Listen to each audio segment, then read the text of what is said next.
Little Island is a man-made island at Pier 1 on Hudson River, New York City. Um, it's a recent addition to the scenery. Often when people think about travel, they think, or restorative travel, you have to go somewhere far, a trek, maybe to Bali, or maybe upstate to the monastery. But sometimes you can find an oasis inside wherever you're living. You have parks, you have gardens, you have zoos, and those are opportunities for restorative travel. Whenever I forget that there are green stuff in New York, I make sure to go to parks, to go to places like this, where you see things within context. New York is not just hard streets, dirty streets, but great skyline, grass, greenery.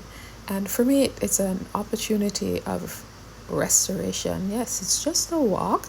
So you could be in that area, in that park for 45 minutes, depending on how slow, or you could be in there for 2 hours if you wanted to.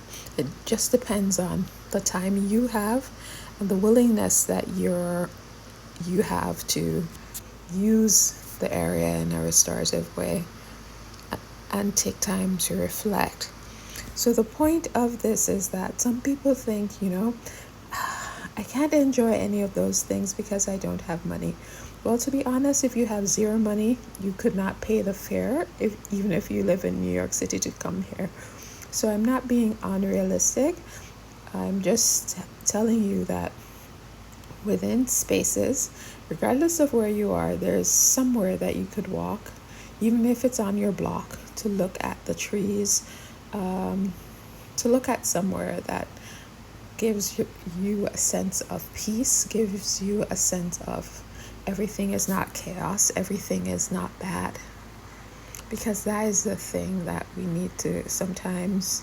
Life can get very difficult for all of us. There could be traumatic things inside of us, traumatic things around us, but just looking at nature that has been around long before us, and if we're all to die today, will continue to thrive without us.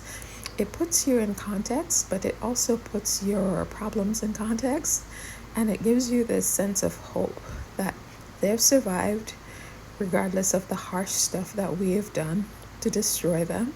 And then sometimes, as in the case of Little Island, we remember the usefulness of nature, and we create an oasis in a place like New York that is just a concrete jungle. So I think I'm using this as an example and giving you the freedom to be as creative in your mind about travel and restorative travel as you can be. That restorative travel is not about copying what you see people posting on Instagram when those are not your circumstances. But restorative travel is the ability to see a vacation anywhere. A vacation and a time of restoration could be as short, as I said, as a minute, or it could be as long as days or months, or you could go live somewhere that is more life-giving than where you're living. So yeah, I guess if you get anything from me, seriously, is find restoration wherever you find it and be your own travel guru. So this is how I inspire myself. Again, you can like, comment, subscribe.